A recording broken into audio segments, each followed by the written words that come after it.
ಶ್ರೀ ನವನಾಥ ಕಥಾಸಾರ ಅಧ್ಯಾಯ 14. ಓಂ ದತ್ತಾಯ ನಮಃ.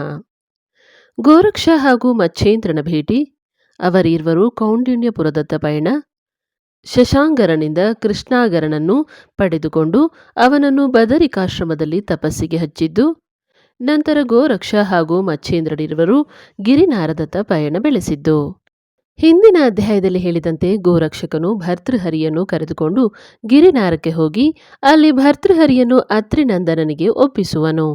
ಗುರುವರನ ಆಜ್ಞೆಯ ಮೇರೆಗೆ ಅವನು ಮಚ್ಛೇಂದ್ರನಿರುವಲ್ಲಿಗೆ ದಾರಿ ಕ್ರಮಿಸ ಹತ್ತಿದನು. ವಸತಿಯ ಮೇಲೆ ವಸತಿ ಮಾಡುತ್ತಾ ಗರ್ಭಗಿರಿಗೆ ಬಂದು ತಲುಪಿದನು. ಅಲ್ಲಿ ಮಚ್ಛೇಂದ್ರನನ್ನು ಕಂಡು ಆನಂದಭರಿತನಾಗಿ ಅವನ ಪಾದ ಕಮಲಗಳಿಗೆ ಹಣೆಯಿಟ್ಟು ಪರಸ್ಪರ ಗುರು ಶಿಷ್ಯರ ಮಾತುಕತೆಯ ನಂತರ ಗೋರಕ್ಷಕನು ಮಚ್ಛೇಂದ್ರನನ್ನು ಕುರಿತು, ಸ್ವಾಮಿಯೇ, ಅತ್ರಿನಂದನನು ಕರೆ ಕಳುಹಿಸಿದ್ದಾನೆನ್ನಲು ಮಚ್ಛೇಂದ್ರನು, ನನಗೂ ಗುರುವರನನ್ನು ಯಾವಾಗ ಕಾಣುವೆನೆಂಬ ಹಂಬಲವಾಗಿದೆ, ನಡೆ ಎಂದು ಇಬ್ಬರೂ ಕೂಡಿ ವಿದರ್ಭ ದೇಶವನ್ನು ಲಕ್ಷಿಸಿ ಹೊರಟರು. ದಾರಿಯಲ್ಲಿ ಕೌಂಡಿಣ್ಯಪುರವೆಂಬ ನಗರವನ್ನು ತಲುಪಿ ಆ ಊರಿನಲ್ಲಿ ಭಿಕ್ಷೆಗೆಂದು ಹೋಗುವಾಗ ಆ ನಗರದ ರಾಜನಾದ ಶಶಾಂಗರನು ತನ್ನ ಮಗನಿಗೆ ಕೈಕಾಲುಗಳನ್ನು ಕಡಿಸಿ ನಗರದ ಹೊರಗೆ ಚೆಲ್ಲಿರುವುದನ್ನು ಕಂಡರು. ಶಶಾಂಗರ ರಾಜನು ಒಳ್ಳೆ ಪ್ರಜ್ಞಾವಂತನು, ಧಾರ್ಮಿಕನು, ಧೈರ್ಯ ಹಾಗೂ ಔದಾರ್ಯವಂತನೂ ಹೌದು. ಹೀಗಿರಲು ಅವನು ಹೀಗೇಕೆ ಮಾಡಿದ? ಅದಕ್ಕೆ ಕಾರಣವೆಂದರೆ, ಒಮ್ಮೆ ಶಶಾಂಗರನು ರಾಣಿಯಾದ ಮಂದಾಕಿನಿಯೊಂದಿಗೆ ಏಕಾಂತದಲ್ಲಿರುವಾಗ ನಮಗೆ ಪುತ್ರಭಾಗ್ಯವಿಲ್ಲ, ಈಗಲಾದರೂ ಅದರ ಬಗ್ಗೆ ಚಿಂತಿಸುವುದು ಅಗತ್ಯವಾಗಿದೆ ಎಂದಾಗ ಶಶಾಂಗರನು ರಾಣಿಯನ್ನು ಕುರಿತು ತಾನು ಭಗವಂತನನ್ನು ಆರಾಧಿಸಲು ತಪಸ್ಸಿಗೆ ತೆರಳುವುದಾಗಿ ತಿಳಿಸುವನು. ಅಲ್ಲದೆ ಮಾರನೇ ದಿನವೇ ತನ್ನ ರಾಜ್ಯಭಾರವನ್ನೆಲ್ಲ ಮಂತ್ರಿಗೆ ಒಪ್ಪಿಸಿ ರಾಮೇಶ್ವರದತ್ತ ಸಾಗಲು ದಾರಿಯಲ್ಲಿ ಕೃಷ್ಣ ಸಂಗಮಕ್ಕೆ ಬಂದನು. ಅಲ್ಲಿರುವಾಗ ಒಂದು ರಾತ್ರಿ ಶಿವನು ಕನಸಿನಲ್ಲಿ ಬಂದು, ಹೇ ರಾಜನೇ, ನಾನು ಸದಾಕಾಲವೂ ಶಿವೆಯೊಂದಿಗೆ ಕೃಷ್ಣ ತುಂಗೆ ಸಂಗಮದಲ್ಲಿರುವೆನು. ಹೀಗಾಗಿ ನೀನು ನಿತ್ಯವೂ ಬಂದು ಅಲ್ಲಿನ ಲಿಂಗವನ್ನು ಅರ್ಚಿಸು ಎಂದಂತಾಗಲು ಅವನು ನಿತ್ಯವೂ ಹಾಗೆಯೇ ಮಾಡುವನು. ಹೀಗಿರಲು ಅಲ್ಲಿಯೇ ಸಮೀಪದಲ್ಲಿರುವ ಭದ್ರ ಸಂಗಮದಲ್ಲಿ ಮಿತ್ರಾಚಾರ್ಯನೆಂಬ ಓರ್ವ ಬ್ರಾಹ್ಮಣನಿದ್ದನು. ಆತನಿಗೆ ತಕ್ಕಂತೆ ಶೀಲವತಿಯಾದ ಶರಯು ಹೆಸರಿನ ಪತ್ನಿ ಇರಲು ಅವರಿಗೂ ಸಂತತಿಯಾಗದ ಕಾರಣ ಅದೇ ಲಿಂಗವನ್ನು ಯಥಾವತ್ತಾಗಿ ಭಕ್ತಿಯಿಂದ ಅರ್ಚಿಸುತ್ತಿದ್ದರು. ಮುಂದೆ ಆ ದಂಪತಿಗಳಿಗೆ ಸುರೋಚನಾ ಎಂಬ ಹೆಸರಿನ ಗಂಧರ್ವಳೇ ಮಗಳಾಗಿ ಜನಿಸುವಳು. ಆಕೆಗೆ ಕದಂಬೆ ಎಂದು ನಾಮಕರಣ ಮಾಡಲಾಯಿತು. ಹೀಗೆ ದಿನಗಳು ಉರುಳಿದಂತೆ ಮಗಳು ಬೆಳೆದು ದೊಡ್ಡವಳಾಗುವಳು. ಅಲ್ಲದೆ ಆಕೆಯೂ ಕೂಡ ಶಿವಭಕ್ತಿಯಾಗಿರುವಳು. ಅಂತೆಯೇ ನೋಡಲು ಕೂಡ ದೇವಕನ್ಯೆಯರನ್ನು ಮೀರಿಸುವಷ್ಟು ಸುಂದರಳು ಆಗಿರುತ್ತಾಳೆ. ಮುಂದೊಂದು ದಿನ ಶಿವನು ಆಕೆಯ ಮುಂದೆ ಪ್ರಕಟವಾಗಿ ಆಕೆಯನ್ನು ಹಿಡಿಯಲು ಹೋದಾಗ ಕದಂಬೆಯು ಓಡಲು ಶುರು ಮಾಡುತ್ತಾಳೆ. ಕೊನೆಗೆ ಶಿವನು ಆಕೆಗೆ ಹಿಡಿಯಲು, ಅಂದರೆ ಹಿಂದೆ ಶಿವನ ಶಾಪದಿಂದ ಸುರೋಚನಾ ಗಂಧರ್ವಳು ಈಗ ಕದಂಬೆಯಾಗುತ್ತಾಳೆ. ಅಲ್ಲದೆ ಆಕೆಯನ್ನು ಸ್ಪರ್ಶಿಸಿದಾಕ್ಷಣವೇ ಮತ್ತೆ ಆಕೆಯು ಗಂಧರ್ವಳಾಗಿ ಸ್ವರ್ಗ ಸೇರುವುದು ಕೂಡ ಶಿವನ ಉಶ್ಯಾಪವಿರುತ್ತದೆ. ಹೀಗಾಗಿ ಶಿವನು ಆಕೆಗೆ ಹಿಡಿಯಲು ಆಕೆಯು ಮತ್ತೆ ಸುರೋಚನಾ ಗಂಧರ್ವಳಾಗಿ ಮತ್ತೆ ಸ್ವರ್ಗಕ್ಕೆ ಹೋಗುತ್ತಾಳೆ. ಆದರೆ ಆ ಸಮಯದಲ್ಲಿ ಆಕೆಯು ಮೋಹಿತನಾದ ಶಿವನ ವೀರ್ಯವು ಪತನವಾಗಿ ಕೃಷ್ಣಾ ಸಂಗಮದ ಪ್ರವಾಹದಲ್ಲಿ ಸೇರಿ ಅದು ಹರಿಯುತ್ತಾ ಶಶಾಂಗನಿರುವಲ್ಲಿಗೆ ಬರುತ್ತದೆ. ಆಗ ಅದೇ ಸಮಯದಲ್ಲಿ ಸಂಧ್ಯಾ ವಂದನೆಗೈದು ನದಿಯಲ್ಲಿ ಇಳಿದ ಶಶಾಂಗರನು ಬೊಗಸೆಯಲ್ಲಿ ನೀರು ತೆಗೆದುಕೊಳ್ಳುವಾಗ ಕೈಯಲ್ಲಿ ಶಿವಾಂಶವು ಕಂಡುಬರುವುದು. ಅಷ್ಟೇ ಅಲ್ಲದೆ ನೋಡುತ್ತಲೇ ಅದು ಬಾಲರೂಪವಾಗಿ ಪರಿಣಮಿಸುವುದು. ನಂತರ ರಾಜನು ಇದು ಶಿವಪ್ರಸಾದವೆಂದು ಬಗೆದು ಆ ಬಾಲಕನನ್ನು ತನ್ನ ಪತ್ನಿಗೆ ತಂದೊಪ್ಪಿಸಿ ಅವನಿಗೆ ಕೃಷ್ಣಾಗರ ಎಂದು ನಾಮಕರಣ ಮಾಡಿದನು. ಮುಂದೆ ಮಗನಿಗೆ 12 ವರ್ಷ ತುಂಬಿರಲು ಆ ರಾಜ ದಂಪತಿಗಳು ಮಗನ ಮದುವೆ ಕುರಿತು ವಿಚಾರ ಮಾಡುವರು. ಆದರೆ ವಿಧಿ ಲಿಖಿತದಂತೆ ಮಂದಾಕಿನಿಯು ಅಕಾಲಿಕ ಮರಣಕ್ಕೆ ತುತ್ತಾಗುವಳು. ಇತ್ತ ರಾಜನು ನಿರ್ವಾಹವಿಲ್ಲದೆ ಮತ್ತೊಬ್ಬ ಕನ್ಯೆಯನ್ನು ಮದುವೆಯಾಗುವನು. ಅವಳ ಹೆಸರು ಭುಜಾವಂತಿ ಎಂದಿರುವುದು. ಹೀಗಿರಲು ಒಂದು ದಿನ ರಾಜನು ಬೇಟೆಗೆಂದು ತೆರಳಿದಾಗ ಮಲಮಗನಾದ ಕೃಷ್ಣಾಗರನನ್ನು ಕರೆದು ಅವನ ಮೇಲೆ ಕಾಮವಿಕಾರವನ್ನು ಬೀರುವಳು.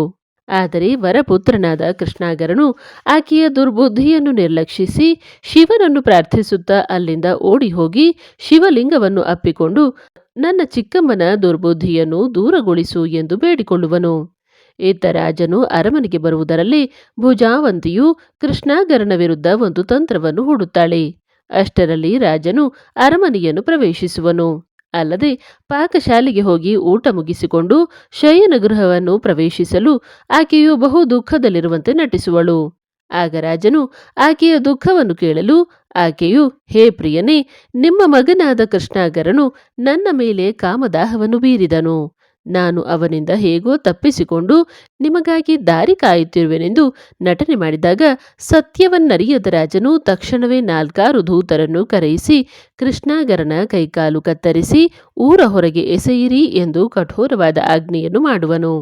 ಅವರು ಹಾಗೆಯೇ ಮಾಡಲು ಅತ್ತ ಕೈಕಾಲುಗಳು ಕತ್ತರಿಸಲ್ಪಟ್ಟ ಕೃಷ್ಣಾಗರನು ಅಕಸ್ಮಾತ್ತಾಗಿ ದಾರಿಹೋಕರಾದ ಗೋರಕ್ಷಕ ಹಾಗೂ ಮಚ್ಚೇಂದ್ರನ ದೃಷ್ಟಿಗೆ ಬೀಳುವನು.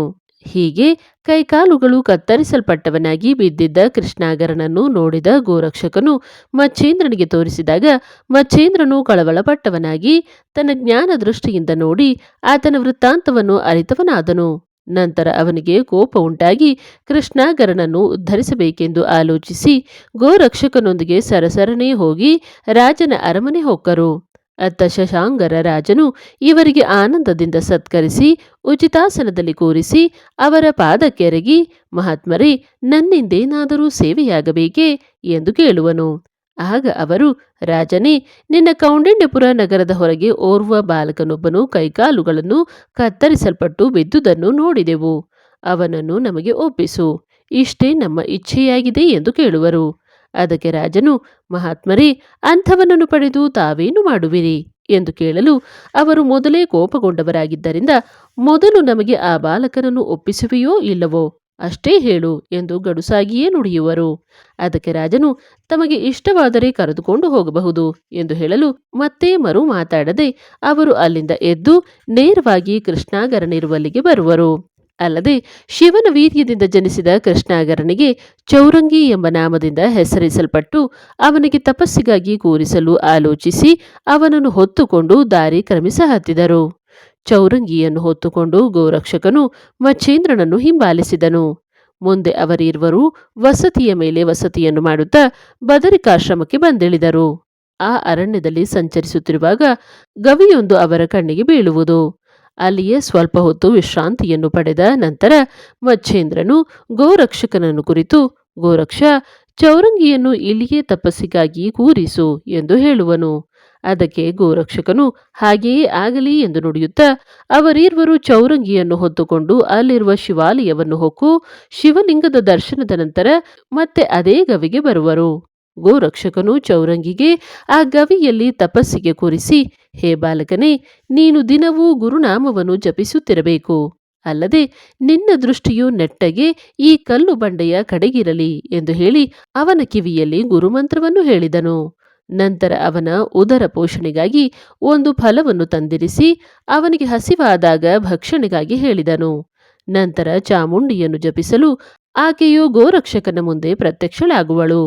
ನಂತರ ಗೋರಕ್ಷಕನು ಆಕೆಯನ್ನು ಕುರಿತು, ಹೇ ದೇವಿಯೇ, ನೀನು ದಿನವೂ ಈ ಬಾಲಕನಿಗೆ ಹಣ್ಣು ತಂದು ಗೌಪ್ಯವಾಗಿ ಅವನ ಮುಂದಿರಿಸಬೇಕು ಎಂದು ಹೇಳಲು ಆಕೆಯು ಗೋರಕ್ಷಕನ ಆಜ್ಞೆಯನ್ನು ಶಿರಸಾವಹಿಸುವಳು. ತದನಂತರ ಅವರಿರುವರು ಗಿರಿನಾರದತ್ತ ಪ್ರಯಾಣ ಬೆಳೆಸಿದರು. ಇತ್ತ ಚೌರಂಗಿನಾಥನು ಆ ಗವಿಯಲ್ಲಿ ಘೋರ ತಪಸ್ಸಿನಲ್ಲಿ ನಿರತನಾದನು ಎಂಬಲ್ಲಿಗೆ ಈ ಅಧ್ಯಾಯವು ಮುಕ್ತಾಯವಾಗುತ್ತದೆ. ಅವಧೂತ ಚಿಂತನ ಶ್ರೀ ಗುರುದೇವ ದತ್ತ.